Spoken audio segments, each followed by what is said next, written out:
We will post this on your student council webpage for future reference. So, okay, well, welcome everyone, and congratulations again to our class of 2024 who had a wonderful white coat ceremony. Thank you all, and thank you, Debbie, for your contributions. Brittany, you could bring that PowerPoint up now, and I'll just dive right in here. So the reason we do this session every year for our club leaders is to really just go through a lot of the background, the infrastructure of student council, of the processes, of the back office, things that you need to know in terms of how-tos and logistics for events and activities, approvals, etc. So there's a lot you're going to hear today. Not everything will apply to you perfectly, but there's a good chance as a club leader that you're going to need some of this information as you work through the year. So again, we thank you for being here today. So Brittany, you could advance, or can I advance? I can just click on the side here. So here's just a quick overview of some of the things you're going to hear about. But this is not everything, but general information, how a club is formed. So we'll go through that a little bit.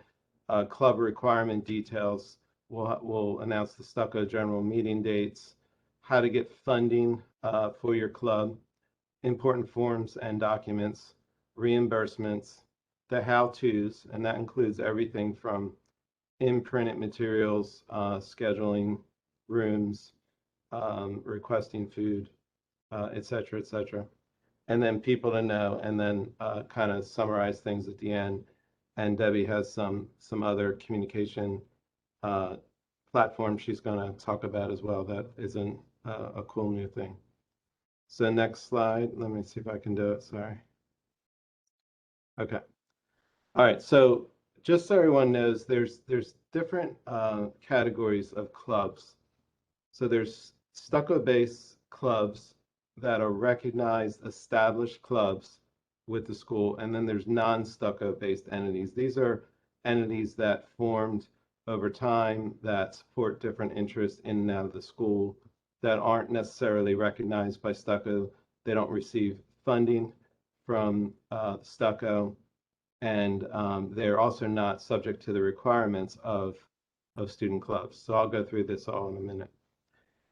So if an organization is STUCO-based, it can designate itself as non-funded club. So that's certainly a possibility, or as a funded club upon completion of a 2-year probation. And then funded clubs must meet certain requirements each year to receive funding. A non-STUCO-based organization is not held to the same requirements as a STUCO-based club, and will not receive the yearly funding, like I said. But they can petition STUCO through different the opportunities at the student council meetings for alumni grants and or special project funding. So non-STUCO organizations, I'm not going to spend a lot of time here, but these are groups like the Community Health Center, the OMM Clinic, Music Medicine, Project Reach. If you have a club or organization that really doesn't need funding from the school for operations, this is probably the way to go. If you have a special interest group that you want to form, and say it's a running club or a soccer club, you wouldn't necessarily go through STUCO, the process to become an established club. This is the way to go, non-STUCO organizations, and I'll talk about how you do this in a moment. But again, you cannot receive the annual funding if you're not recognized. So STUCO-based funds are categorized in 2 groups, those that receive funds, those that do not, and the ones that do not right now are primarily the ones that are inactive or probationary. Established clubs need to complete a 2-year academic probation before they receive funding.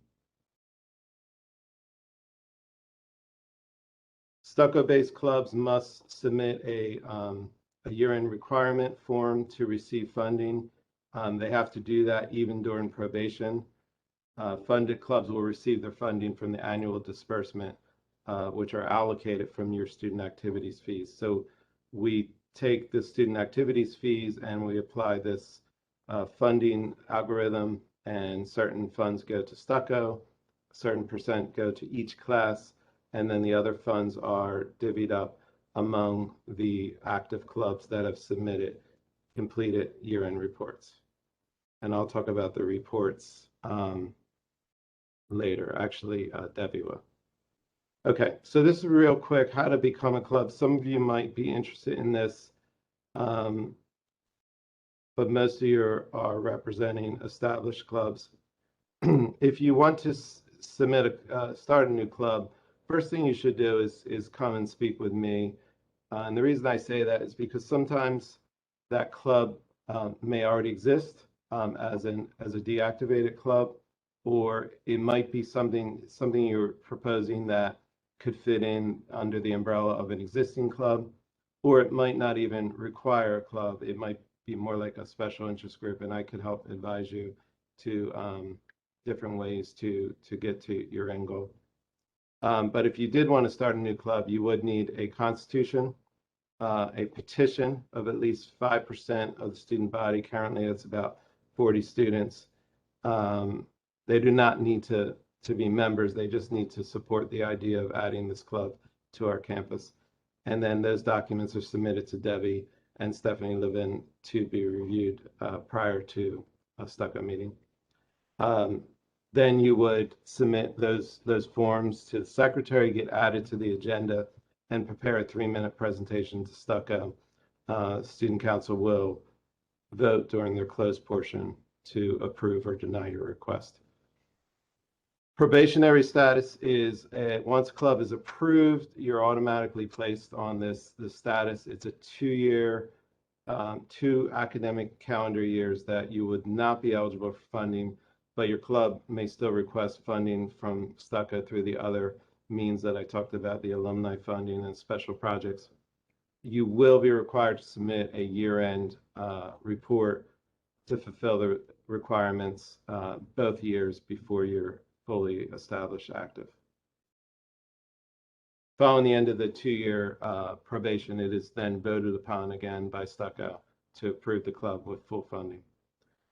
Reactivating an established inactive club, I'm not going to spend a lot of time here, but it's almost like you need to start a new club because you need to either edit, rebuild, or provide a new constitution, and then also submit a petition of at least 5% of the student body saying that this club should be reactivated.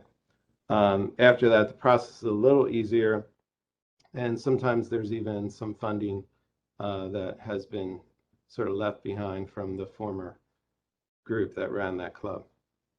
There's not many of these. There's only a handful of clubs right now that are considered inactive right now. So we could share them if anybody wants to discuss that. So that's just just some background to understand how clubs are formed, how clubs are established, and a little bit about what club requirements are needed for a club to be fully recognized. I do want to just say before I hand off to Debbie that a lot of students come to me with club ideas, and they're great ideas, but sort of 9 times out of 10, it doesn't merit a club. So recognize that establishing a club is a lot of work to get there, to present, to go through the probation, to participate in all of the requirements that Debbie will go through for in a second. And if you just want to create a club to do gardening offsite, which I know there's a community garden right now, that does not merit doing a full club process. Same thing, like I said, if you want to create a club for running or to participate in soccer, same thing. That would be something that would just be a special interest group. You do not need to go through this process. If you want, you can let me, Dr. Lambert, and others know about what you're planning to do and keep us abreast of your activities, just so we know, so we can share with other students about what's what's going on, but it does not need to go through a formal club process. Okay, I'll stop there, and I will hand off to you, Debbie. All right, hi everybody. Before I start, I just want to say that I know the link to the attendance does not work. It's not supposed to work yet. You can't fill it out until the end of the meeting. So I know that it's not working. It's because I have it turned off. So hello, I hope everyone is doing well and is enjoying their wonderful Tuesday. Today I'm going to talk about the requirements of what you need to do, because you guys are all club leaders of specific clubs. So we're going to go through what you need to make sure that you're doing in the year. So number one is being here. So congrats, good job. So that's number one. You need at least 2 people from your club. Unless you have spoken to me prior, you cannot represent more than 1 club today. So just please make sure that that's noted. And that's the number one thing. So then number 2, I kind of mentioned this earlier when we were talking about being at the club fair and things like that. There are specific requirements to being a STUCO-based funded club. And they're all going to be outlined in an end-of-year report that I'm going to be sending out near the end of the year. And so there's different sections within that end-of-year report that you will need to make sure that you've covered. So number 1 would be some sort of community service event. So that's something that's outside of the university per year. So I was the president of Peace Club, so I may use that as an example as I go on, and that's just because I'm speaking from my experience, so I apologize for that. But like, for instance, something that we did is we worked with an elementary school that was near to campus. So that's something that would count for the community service for a STUCO funded event. And then the other thing is you need 2 events that are a school service. So if you guys went to the club fair, that would count. If you participate in Accepted Students Day, that would count. If there's any tabling events that either Dean or Brittany or somebody's reached out to you about, that would count as well. Anything that's through the school would count toward a school service event. So then after that is the STUCO meetings, which you guys know about. The first one is actually on the 30th of August. I think the next slide will have a list of the dates, if it's not the next one coming up. Your club needs to be represented at 3 of the 4. So I actually spoke to Melvin a few nights ago. And so we are allowing club leaders to attend the meeting via WebEx. But there's going to be an attendance form, just like there was if anyone was a part of it last year. And we're also going to require that those that are in attendance have to keep their cameras on so that we make sure that you're participating. We understand that sometimes it's not as easy to be in person, but being a part of these STUCO meetings is very important to be a part of the decision making and everything like that as a club leader. So you need to make sure that somebody from your club is being represented via WebEx or somehow for those meetings. More information on that Melvin's going to be sending out shortly. The leadership workshop, which we just talked about, this is that. And then activity events. So you need 3. So this is basically something that makes your club your club. So a general interest meeting if you guys have new members, fundraising. So if you're selling any shirts or anything like that, that would count. And any other things that would be specific for your club. If you have somebody that's in the field, like let's say that you're like neurosurgery and then you're having like a neurosurgeon talk, like that would count. Anything that would make your club your specialty, that would count toward one of those 3 activity events. Other than that, there's other events. We already talked about the community service, then I think. Yes, so this one, there's other events that you can do as well. If you're doing like an OMS wellness event, anything that would be outside of what we just talked about, you can either add in to one of, like, if you, like, for instance, did a community service event, but it counted for touch hours, things like that. There's other categories that you'll see on the end of your report that you can fill out. So this is kind of what it looks like right now. We might be changing it a little bit, but just as an overview of what to expect at the end of the year so that you guys don't get confused. This is kind of the beginning part. It's, your full name and then, your e-board. The president will be filling this out. And then we also have some questions. So it would be like, did you do a community service event? And then you hit yes. And then you explain it. So it's very self-explanatory as you go through. And it's going to kind of make sure that everything is divided in the right way that I just discussed with you, the community service event, as well as the school events, as well as the activity events, to make sure that everything is organized for us. So as I said before about that general meeting attendance, that is not for the closed section, that's for the open section. So those are the ones that normally start about 7 p.m. They're about monthly. There's going to be a list of the dates in a second if you guys want to take a picture of the screen. You need to have at least one representative for 3 out of the 4. And the main role is just to make sure that they're listening to everything that is being said at the meeting and relaying it back. Sometimes it's relevant to what's going on to your specific club. Like, for instance, if anything does happen with COVID and some things can be in person versus not, this is something that you really do need to pay attention to. So if you are the representative for your club, please make sure to, listen. And then we'll have a sign-in sheet. It's going to be very similar to this one where, you can fill it out and then there'll be an answer or something at the end.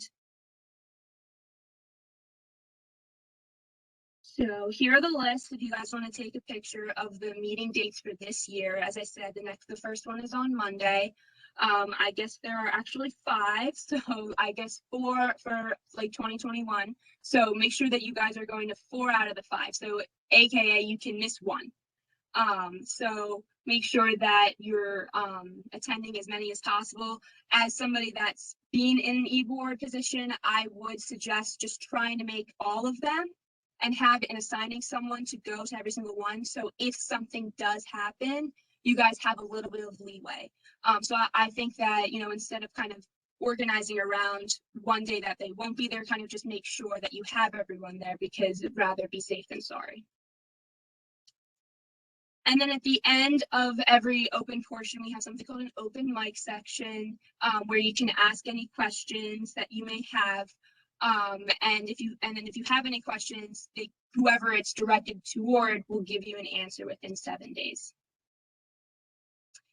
Other things that you guys need to do as part of like clubs and active participation, the lounges need to be cleaned in the way that we normally do that is by dividing up the cleaning per like a funded club. I'll be reaching out to you about that shortly with a list of which kind of weeks are going to be for each club. If everybody is participating, which I hope everybody does, it shouldn't be that big of a deal. You kind of just go in there, make sure there's no trash, there's no mold growing in the fridge and anything like that, and then that should be it. So it shouldn't be that big of a deal, but just something to keep on your radar. Again, I'll be sending that out shortly. And then all your club closets, some of you have already seen it because you guys were there for the club fair, but they are now located in UEC, which is the PBL building on the first floor. If you're having any issues getting in, just contact Naomi. She's on the 2nd floor of PBL. If you are a student leader that you submitted your e-board, your ID should work, but it doesn't, just go upstairs, ask Naomi, and she'll be able to help you out. Make sure that, you're keeping everything stored and organized properly. You guys are great, so I'm sure that, everyone is doing their part for that, but just something to mention. I think that's it. So I'll be talking near the end of this as well. But as always, if you guys ever have any questions, you can always reach out to me and I'm more than happy to answer them. If it's something, does this count for a community service thing? Or does this count for an activity thing?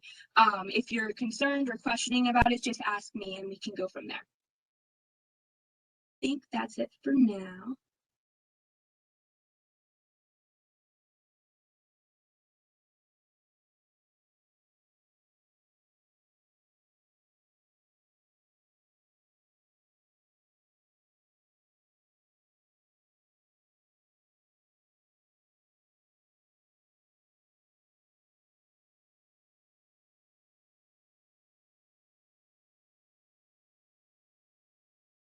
Jean, I think that you're next for this part.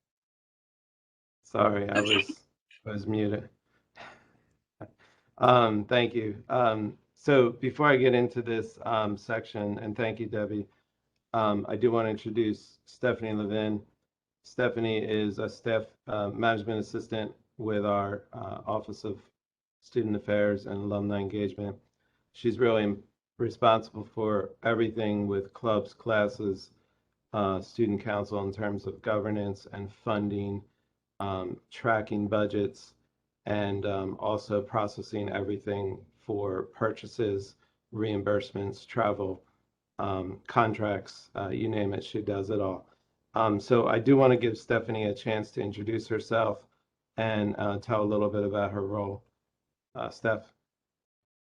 Hi, everyone. My name is Stephanie. It's very nice to meet all of you, and I recognize a lot of names from the reimbursements, or if you've had any questions regarding your club budgets or how much money you have in your funds.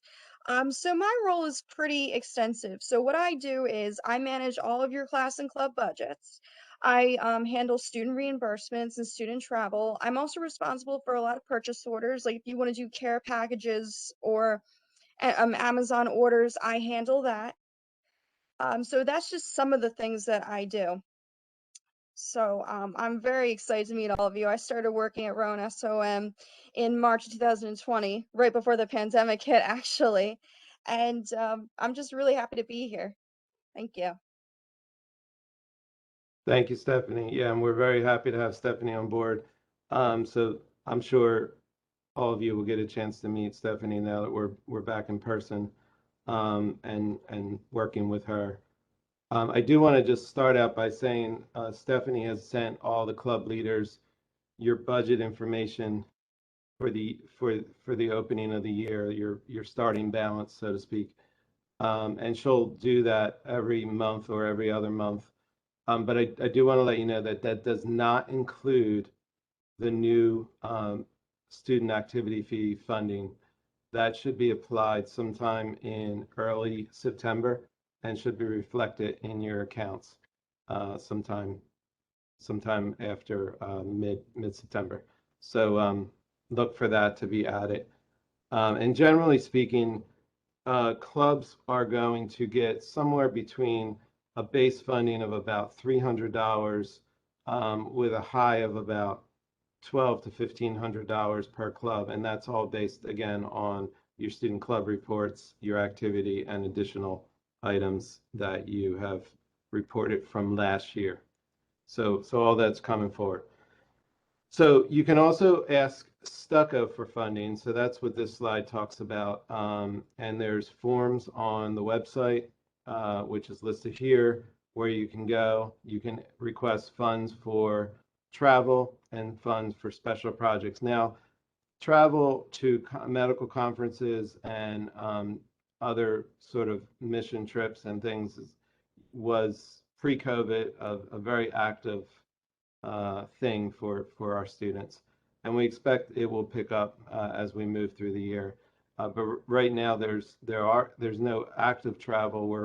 We're deciding if there's going to be students going to the OMED conference, and of course you all have your own specialty conferences. So check with us before you make plans for that. But when the time's right, you can submit and request funding from STUCO to help with that travel. Often clubs will use a combination of their own funds and STUCO funding to help offset some of the costs for those trips. Again, not to pay for the whole trip, but maybe to help with airfare or registration.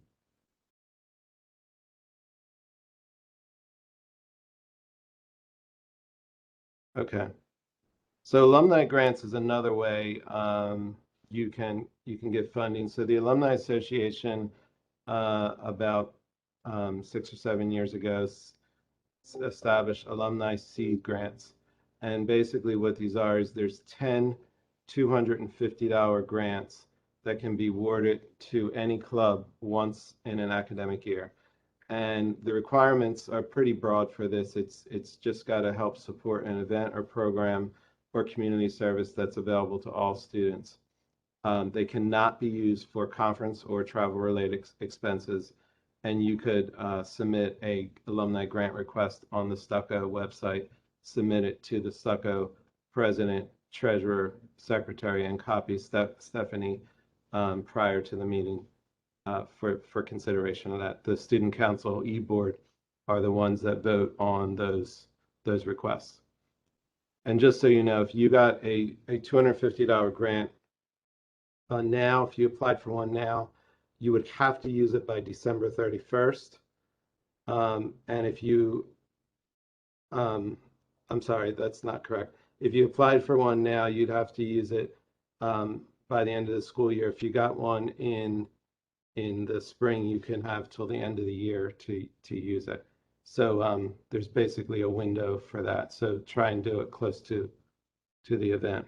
And the way they work is there's no funds that are given to you. It's an award of up to $250. And say it was a dinner, you would submit receipts to Stephanie, and she would fund up to $250 back to the person who paid for that item, that service, or that catering piece.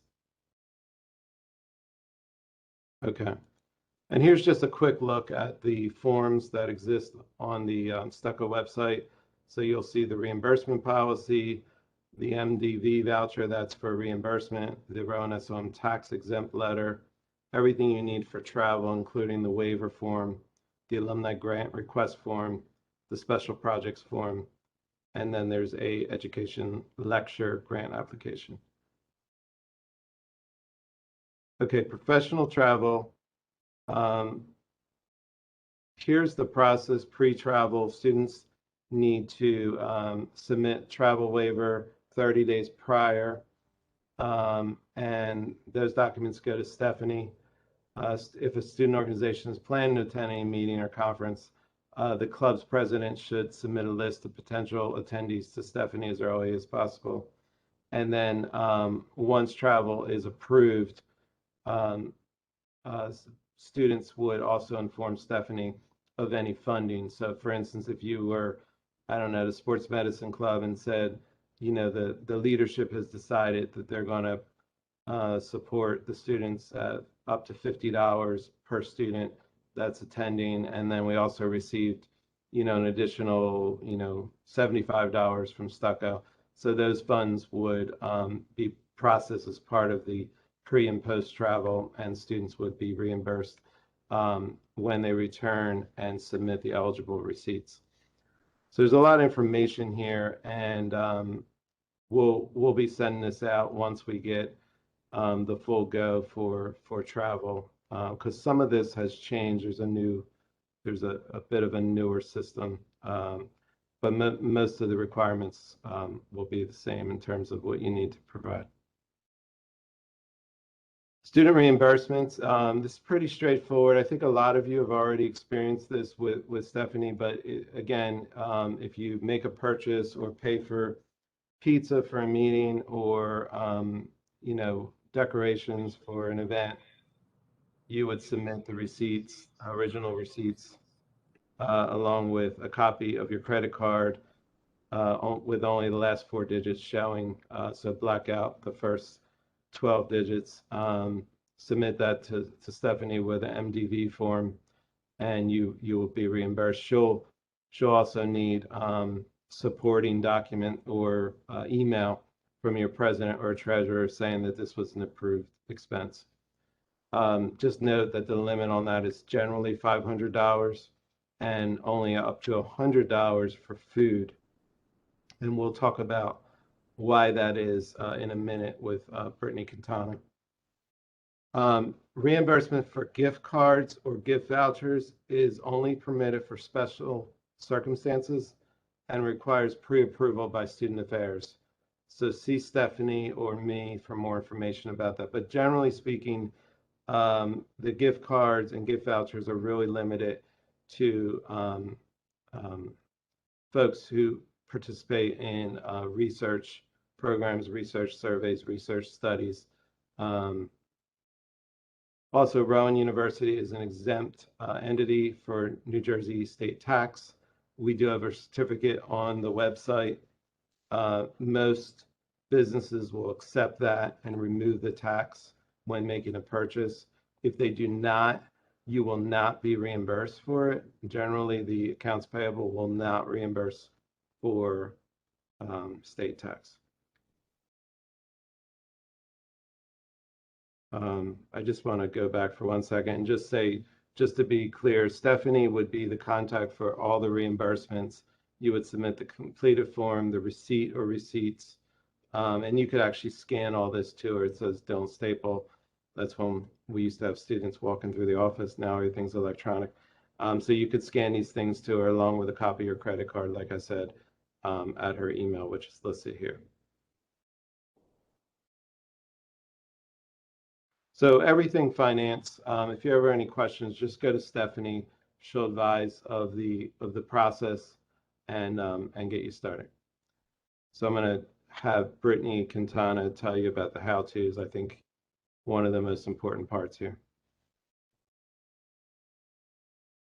All right, so now we're going to go into the nitty-gritty of how to do a lot of things that, for the most part, this would probably be just a reminder portion for most of you. But unfortunately, as a result of COVID, a lot of you are unfamiliar with planning events in person and things of that nature. So we really want to kind of go through all of these things in detail, as some of the processes have obviously changed in the last however many months it's been. So let's just start from the beginning. So when you're looking to plan an event, we always say the first thing you want to do is confirm your event details. So you want to think about date, time, and location. You know, do you want to have it in person? Do you want to have it virtually? And kind of figuring out what times work best for the student schedule. Obviously, you can utilize 145 to figure that out. You can also utilize the STUCO calendar to compare that with what other events are going on campus, and we'll talk a little bit more about that. Keeping in mind that these are your starting details. Obviously, things could come up that you need to shift, but these are things you want to have in place before you begin moving. From there, you're going to submit the student club event submission form. This is something that came into play last year as a result of COVID and does not appear to be going anywhere. So for the foreseeable future, this will be a step in your process. So what happens is you submit this form with all of your event details. I then take this information and submit it to University Events for final approval. We do say allow 5 to 10 days for approval. I will be clear that we are not the department that approves the events as much as we would love to be the department that approves the events. We are not. So unfortunately, sometimes it takes longer than that, and sometimes you'll get a response right away. It's really something that's fully out of our control. So you really want to allow time for approval. Something that you also want to think about when you're starting your planning process is, I'm saying allow 5 to 10 days for approval. I'm suggesting 5 to 10 days before you want to start promoting your event, not 5 to 10 days prior to your event. Because if the approval process takes 7 days and you were 10 days out of your event, now you only have 3 days left to promote the event. So as far ahead as you can plan these things and nail down these dates, that's the best way to go about this. From there, you will submit the room reservation request form, which you can find on the Sunday News. There's a link actually to both of these forms on Sunday News, as well as the Student Affairs website, so you can access that. Obviously, that is for in-person events only. If you are doing your event virtually, you will not need to complete this step. Once you receive approval for both of those items, and we'll go over that again in a little bit more detail, you will move from there to promote your event, which can be done in a variety of ways, which we will also go over in future slides. So as mentioned, this process is continuing. I will be honest, I don't see it going away ever. So just keep this in your back pocket, that this is something that you will always do, that student club event form. Again, give yourself as much time as possible when planning for your event. It is not ideal to submit it 3 days before you have an event. If your timeline is too tight, honestly, I would suggest you possibly considering pushing that on. Once your event is approved through University Events, you will receive a confirmation email from me letting you know that that approval has come through. Here is the link to the event submission form. And again, you can access this on Sunday News, so you don't have to worry about copying it here. It is at the very bottom for that information, that link, as well as the room request form. One thing that we have now done, now that this form does not appear to be going anywhere, is we've kind of combined this form with the previous STUCO event form that you were filling out. So by filling out this club event submission form, obviously you've kickstarted the process to get it approved for university events. Once your event is approved, we now have the ability to automatically add your event to the STUCO calendar, and then you will be able to use this for tracking purposes for the STUCO year-end reports for that final submission. So all of that is now accomplished through this one form, which is fantastic because we wanted to keep you guys from submitting as many forms as humanly possible. So you no longer have to submit 2, you still have to, or 3, I should say, you still have to submit 2, but at least we were able to cut one of those out of the mix. So one thing that I really want to point out is how to utilize the STUCO calendar, especially because we were finally able to kind of make this process uniform and get it all in one swift form. The STUCO calendar is really important because you want to be able to check that to make sure that you're not trying to plan an event at the same time that 2 other clubs have tried to plan an event or confirmed an event. You really want to think about the fact that if you are trying to schedule an event at the same time that another club is, that's likely going to result in a lower turnout for both of your clubs. And you don't want to hinder not only your own club, but obviously the other club. Keep in mind that I can see these things. So often when you submit a form and there's a ton of events happening at the same time, I will likely let you know just so that you can make an informed decision. We're by no means saying that you cannot schedule an event, whatever it works best for you, but it's just something to really keep in mind. But the other aspect is also to keep tabs on the calendar to know what events you want to go to. If you want to make sure you know every single time we have pet therapy, that is the place to figure that out. You know, it's not just about what you're planning for your club, but you also want to be able to see what's going on so that you can attend the event that you want to attend yourself. And again, the link to the calendar is at the bottom of Sunday News every week. So regarding requesting technology support for your events, we do include this in here that you would want to submit a request, allow at least 5 business days for this, but you would want to submit a request to SOMMM, nice and confusing, at rowan.edu to the media department for this request. I will let you know that most of the rooms, if not all of the rooms that you guys utilize on a regular basis, 279, 343, the NPR, the auditorium, all of these rooms now have all of these built-in equipment pieces, so you really don't have to worry about this for the most part. But if you ever have any questions about that, you can always submit a request to them just to be sure. If you have any questions about utilizing the equipment, they can also assist you with that. You'd be able to meet with them ahead of time to be able to make sure that you know how to utilize the equipment in the room. You can also utilize our media team for design and printing needs. Design needs would not have any cost associated with it. You would still want to submit a job request, but there'd be no cost associated with design. So if you're designing a club flyer or something of that nature and that's not your skill set, don't worry about it because we have people here that can assist you with that. You can also print through our media department. So if you want to have a poster, let's say, set up in the atrium advertising your event, you can do that through our media department. That will have a cost associated with it. And Stephanie can confirm your club funds for that and sign the approval form before you submit that. Reserving a room, again, allow at least a week prior to your event. You can access, again, the link to that on the SOM website. You want to be able to give us as much information as possible. You can check to see what rooms are available through 25 Live. There's the link there. As a note, you will not be able to request a room that has to come through our office, but you can at least get an idea for what might be available, and that obviously might help you in your planning.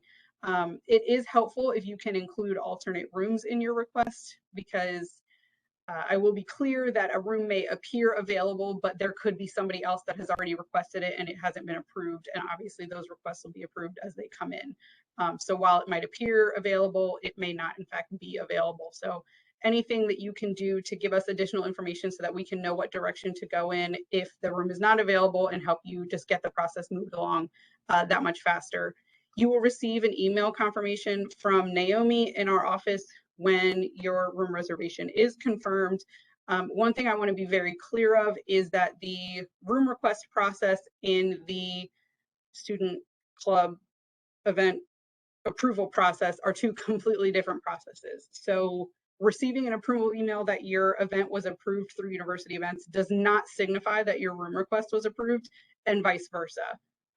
So just keep that in mind as you're planning. I will absolutely tell you to submit these forms at the same time so that we can get them moving as quick as possible. But I just want to be very clear that the approval of one does not signify the approval of the other. For any basic room setups, or if you want to set up a table in the atrium, you can email Naomi and let her know of your setup needs, and she'll be able to get that submission done for you. Again, we're just stressing that you should give at least a week's notice for these setups, especially if they are slightly more extensive. So now I want to shift to if you want to have a virtual event, which obviously you're still welcome to do so. And certainly last year we saw several clubs have more luck with their event in a virtual event than they did previously. So I just kind of wanted to really briefly touch on the difference between WebEx meetings versus WebEx events, because I've gotten that question a lot lately. So WebEx meetings, obviously this is what we're in right now. We're in a WebEx meeting. So that is a really ideal situation for a smaller meeting or a smaller program that you want to have face-to-face interaction with your speakers. And obviously most of you already know how to utilize WebEx meetings after using them for so long with COVID. But there is also a WebEx events feature, and we did host a training on this last year, but I just kind of want to go over these things again because some of these things have changed. So WebEx events is ideal if you're going to have a larger event, or let's say a panel event where you really just want to highlight the speaker and you want to allow the interaction to basically solely be through submitted questions. So in this instance, for example, obviously you can see all 96 of our little headshots if we did not have a PowerPoint up right now. So WebEx events will allow only those individuals that you've designated to be able to be seen, which is great when you're just wanting to highlight your speaker. Both of these can now actually be easily set up on your Rowan WebEx dashboard. So you'll see I have a screenshot here of my dashboard where you'll go to schedule a meeting and you'll go to that drop-down arrow and you can schedule one or the other. As mentioned, we did kind of do a training video in the past because WebEx events does have some different aspects that we want to make sure you're aware of. But since we originally started using WebEx more frequently, they've actually streamlined this so much more, so it's much easier to use, but we still want to make sure that you are able to figure those details out. So we will actually be recording a new training video shortly that'll be included every time you get an event approval from me if you're having a virtual event. But if you need assistance in the meantime, you can feel free to reach out to me and I can help walk you through whatever problems you might have. In terms of if you were having a large meeting or an event or conference, I will be your contact for that, not only regarding setups, larger catering orders, or anything you want to go through gourmet dining. If you have an extensive floor plan that you want to put together and any promotional pieces you need to send out, I will be able to assist you with that. Regarding the food orders, those are done internally through Gourmet Dining, which is the company that handles Top Docs. So if you want to do any internal order, no matter how big or small it is through Gourmet Dining, you would do that through me, and we can obviously handle that directly through your club budget. You are welcome to purchase food externally for an event. So you could, order food from Panera or wherever you so choose. That was the first place that popped in my head. But those external food orders are capped at $100. You can order over $100. That would just be require a waiver to be submitted before you purchase, and you will come to me to be able to submit that waiver. The one thing that 100% there's no cap on for an external food order is pizza. That is something that Gourmet just cannot effectively make happen from Glassboro to here. So they have basically blanket approved that no matter the total, we can purchase pizza externally, and that's not a problem. So again, you can purchase a food order over 100. We would just need to go through an approval process prior to that. So again, that's just one thing to keep in mind as you're giving yourself time through your planning for your event to make sure that we're coordinating all of that appropriately within the correct time frame. So regarding promotions for your event, Sunday News is definitely a great way and probably the best way to get your event out there. You will want to email the Secretary of STUCO, which is Rachel Fay, by 5 p.m.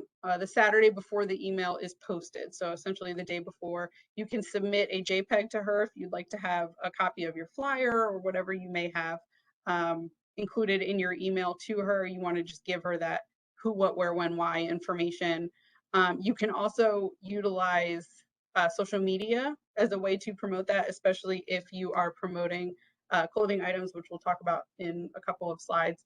But just remember that this is the best way to promote out to students. Again, we'll talk about auto mails, but this is probably your starting point, this and social media, for promoting to the students, especially your interest meetings and things that are really geared solely towards students.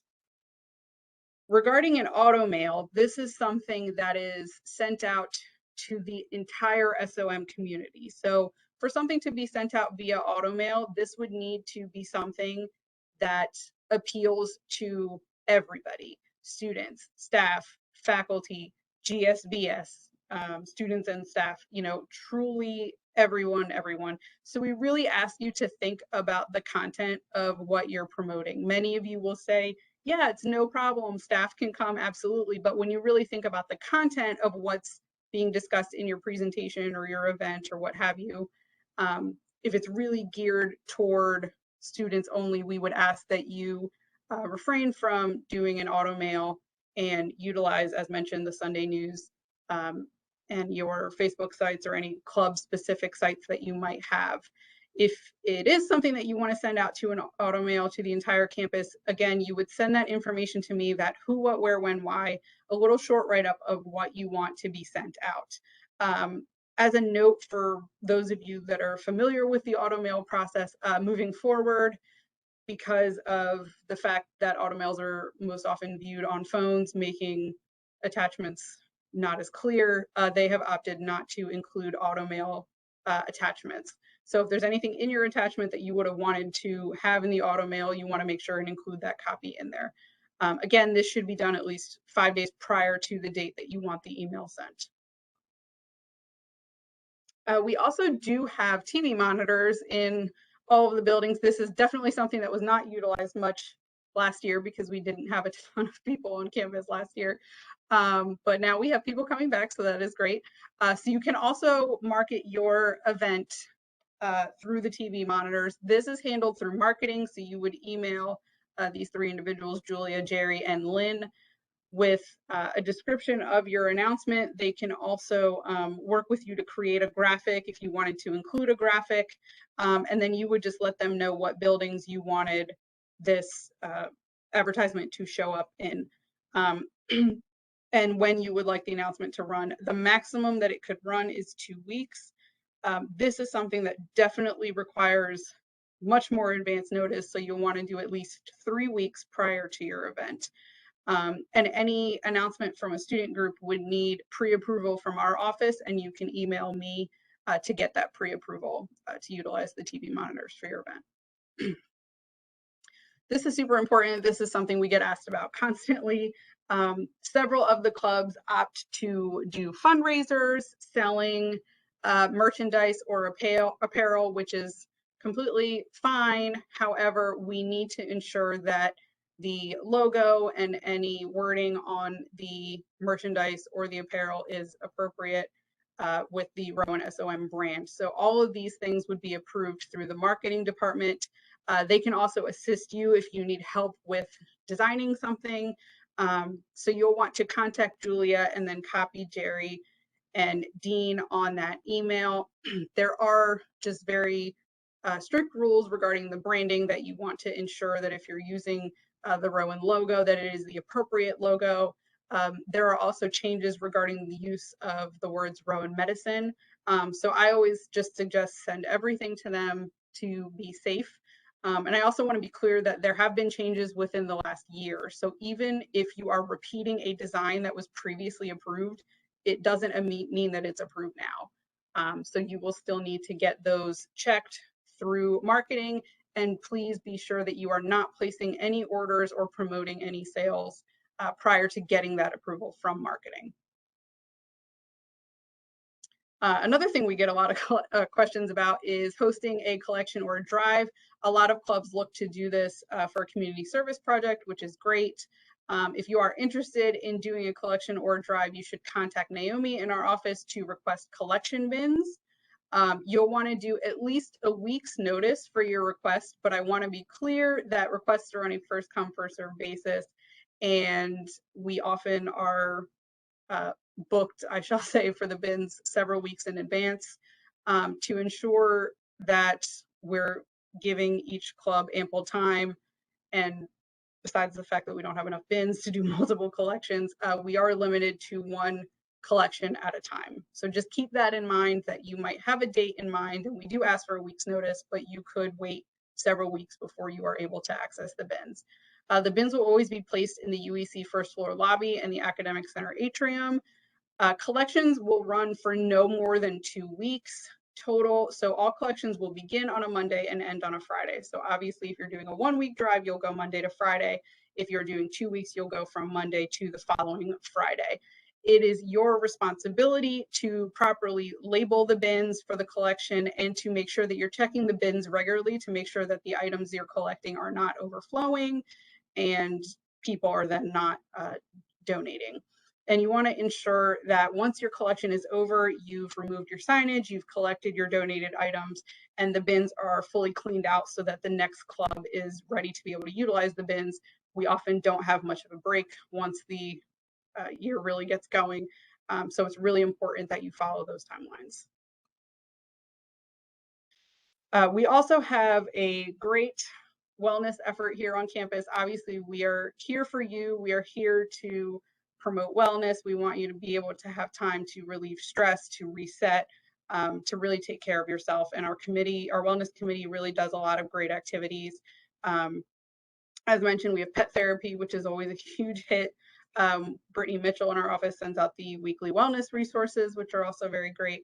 But the reason we want to mention it here is because your club is absolutely welcome to partner with the wellness committee to do a wellness event on campus. And obviously that would count towards one of your annual events for your year-end report. So if you are interested in partnering with the wellness committee for programming, you would be able to do so by contacting Brittany Mitchell, and she can get things started for you. And I think I am back to Debbie. It's me.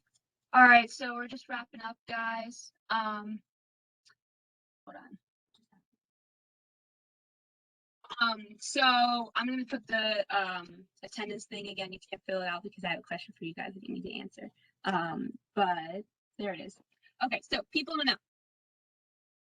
So everyone that's kind of talked to you today can help you out if you have any questions. As like, if you don't know who to contact or anything, you can always ask me. But everybody that's here will be able to answer your questions for their specific, I guess, specialty. So, you know, Brittany Quintana can help you with student events, university events. Brittany Mitchell can help you with wellness events, social media. Stephanie Levin can help you with anything with like money. And Naomi can help you with your room or your reservations and things like that. She also does like your club leadership stuff. So if any of the e-board positions have changed or anything, that's who you reach out to. So as a rule of thumb, these are the people that you reach out. If you're confused as to who to reach out, that would be for me. So let's see, or any of these people. So I'm first vice president. You've probably heard me speak about like 20 times in the past 48 hours, so I apologize for that. And then Melvin is your STUCO president. Alan is your second vice president. Tracy is your treasurer. Rachel is your secretary. She's the one that sends out the Sunday news. Veronica is your public relations. Jazrini is your alumni affairs, and Talbot is your wellness. So these are the emails. If you have any questions about anything that would be relating to any of that. Again, if you don't know who to ask, it's normally me. So in summary, you guys are all STUCO funded clubs or STUCO. I never know which one it is.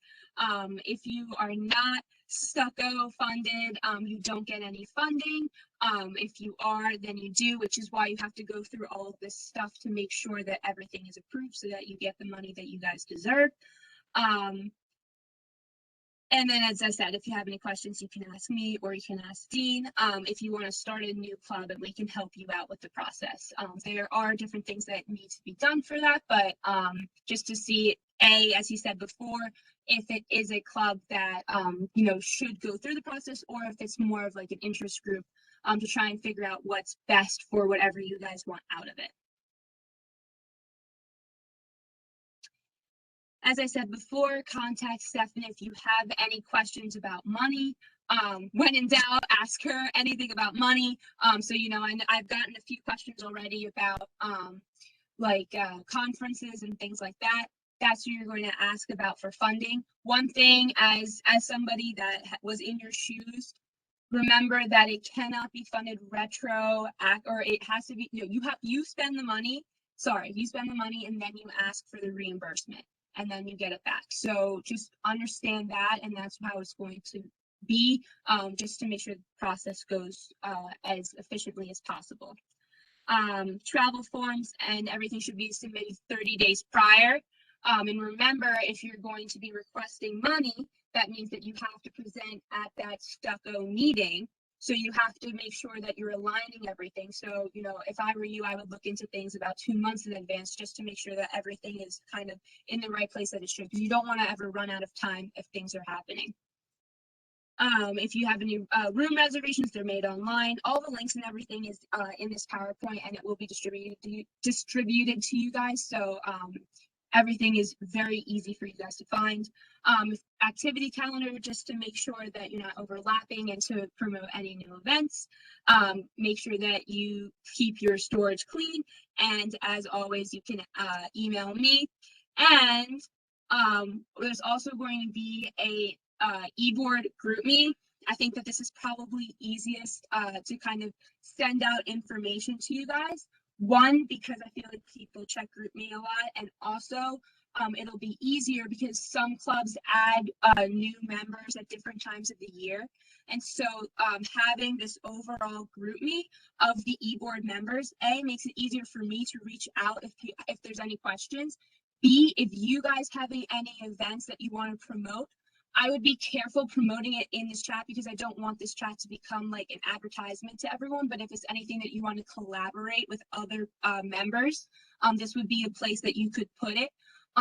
Also, if you are, like, for instance, like the president and you're passing it down, you can take yourself out of the group me yourself and you can add the president in. So that way there's just a running conversation of whoever is in charge of each of the e-board for each of the clubs.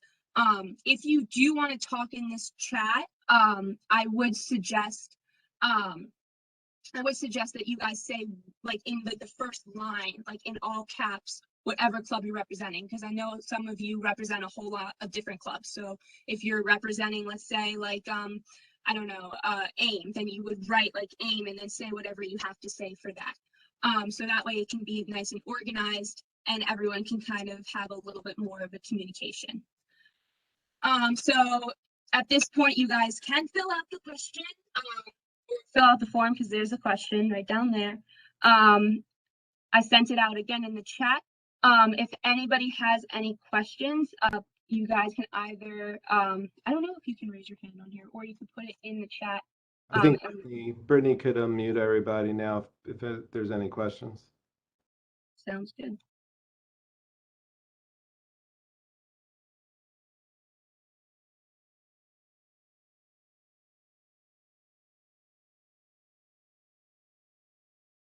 Great job, everybody. Does anybody, any of the club leaders, student leaders, have any questions for any of us or for the group?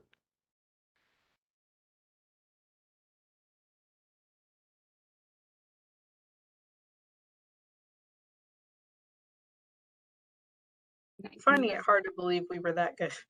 Yeah. While anybody might be thinking, there's just one thing that I kind of thought of after the fact that I would just want to kind of mention in your planning efforts.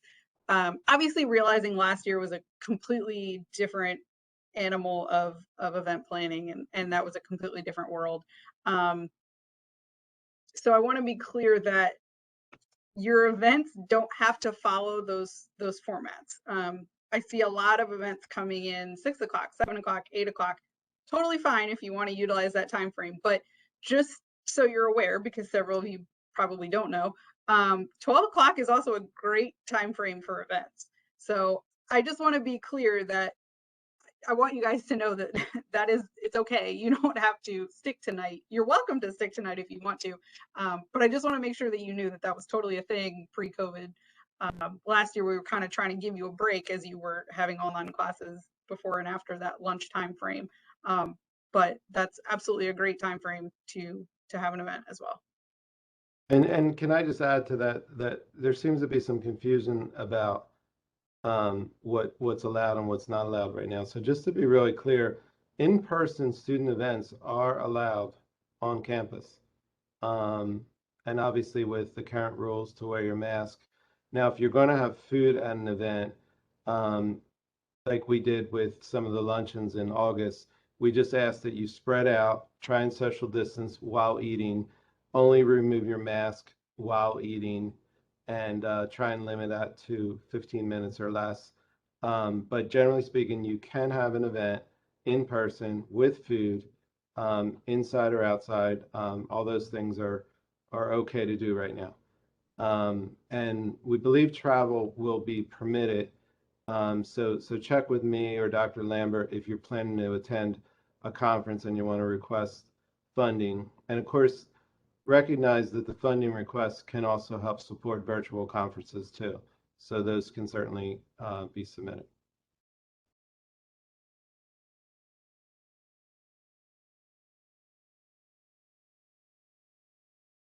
Debbie, any closing thoughts before we let everybody have dinner? Dean, I just wanted to do a little plug for the Wellness Committee for this Friday for movie night. An event email went out today. It's a free event. The Wellness Committee is collaborating with other student organizations as well, and we're really looking forward to it. So if you're available, 8 o'clock Friday, come join us next to the AC. Yeah, thank you, Brittany. That's going to be a wonderful event. Outdoor movie theater. A lot of people went through a lot of trouble to bring that forward. We've never done anything like this before, so we're hoping we get a nice attendance. If nothing else, it'll be a great time to unwind and catch up with each other outdoors, watching a movie. There's going to be popcorn and cotton candy. So bring your own blanket, chair. And thank you for mentioning that, Brittany, and thank you for the great work with the Wellness Task Force.